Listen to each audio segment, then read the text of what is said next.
আসসালামু আলাইকুম everyone, welcome back to my channel. আমি পপি, রিয়েল মম পপিস লাইফস্টাইল থেকে। আমি আজকে আপনাদের সাথে শেয়ার করব কিভাবে ঘরোয়া উপায়ে চিকেন মোমো তৈরি করা যায়। আজকের রেসিপিটা হচ্ছে চিকেন মোমো তৈরি রেসিপি, সাথে আমি 2 রকমের সস তৈরি করে দেখাবো। আপনারা আজকে একই ভিডিওতে 3টা রেসিপি দেখতে পাবেন। চলুন তাহলে মূল পর্বে। চিকেন মোমো তৈরি করার জন্য আমি এখানে মুরগির বুকের মাংস নিয়েছি 600 গ্রামের মতো। এগুলাকে আমি ছোট টুকরা করে কেটে একটি ব্লেন্ডারের সাহায্যে ব্লেন্ড করে নেব। মাংসটাকে আমি পেস্ট করে নিয়েছি। এবার এর মধ্যে দিয়ে দিব 1 চা চামচ রসুন কুচি, 2 চা চামচ কাঁচামরিচ কুচি, রসুন বাটা 1 চা চামচ, আদা বাটা 1 চা চামচ, তারপর দিয়ে দিব আগে থেকে কুচি করে রাখা গাজর এবং আগে থেকে কুচি করে রাখা পেঁয়াজ পাতা, 1 চা চামচ গোলমরিচের গুঁড়ো, 1 চা চামচ সয়া সস, লবণ পরিমাণ মতো, 2 চা চামচ গলানো বাটার দিয়ে ভালো করে মাখিয়ে নেব। মাখানো হয়ে গেলে ঢেকে রেখে দেব।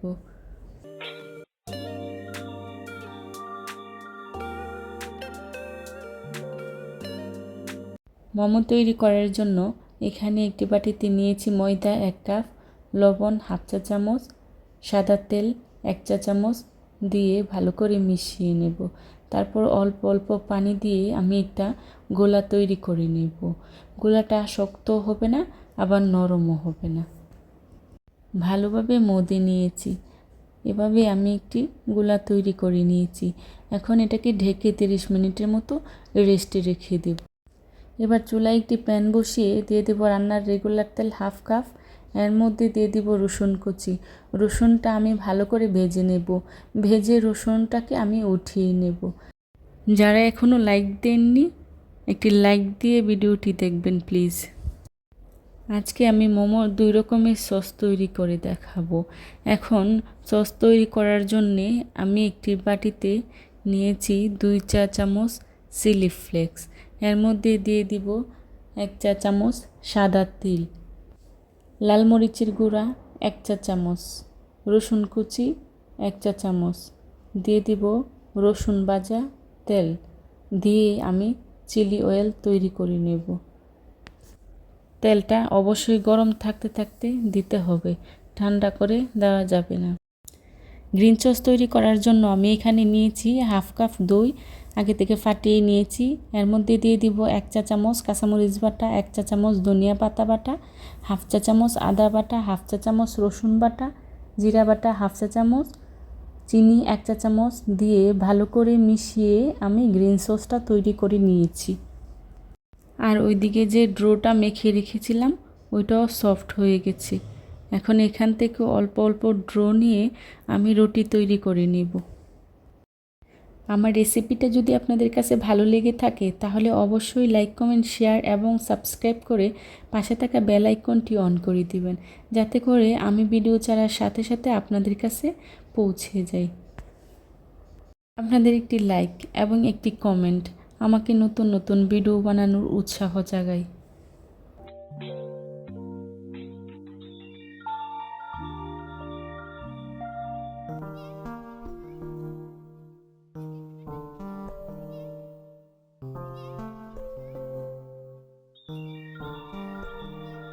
রুটি বানানো হয়ে গেছে।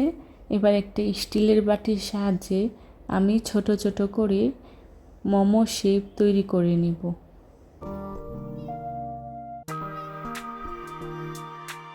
এভাবে আমি একটি স্টিলের বাটির সাহায্যে সবগুলো মোমোর রুটি তৈরি করে নেব।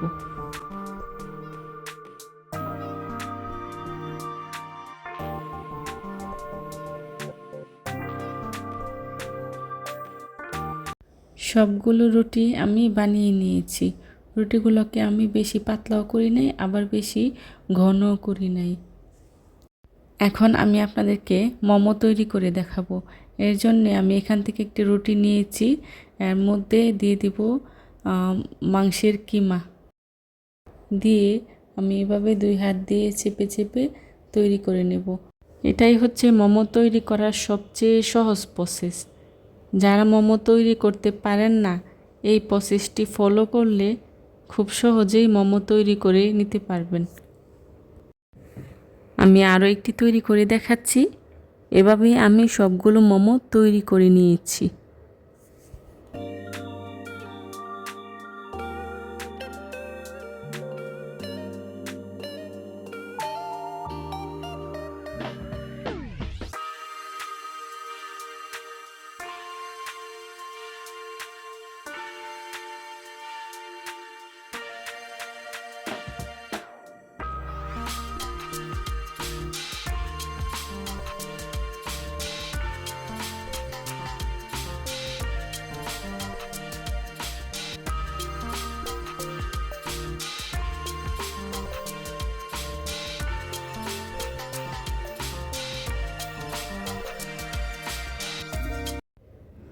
আমি সবগুলা মোমো একইভাবে তৈরি করে নিয়েছি।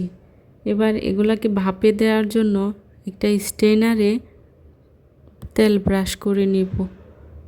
তারপরে আমি এগুলাকে একটা রাইস কুকারে ভাপে সিদ্ধ করে নেব। রাইস কুকারে আমার কাছে খুব সহজ মনে হয়, এজন্যে আমি রাইস কুকারে দিয়ে ভাপে সিদ্ধ করে নেব।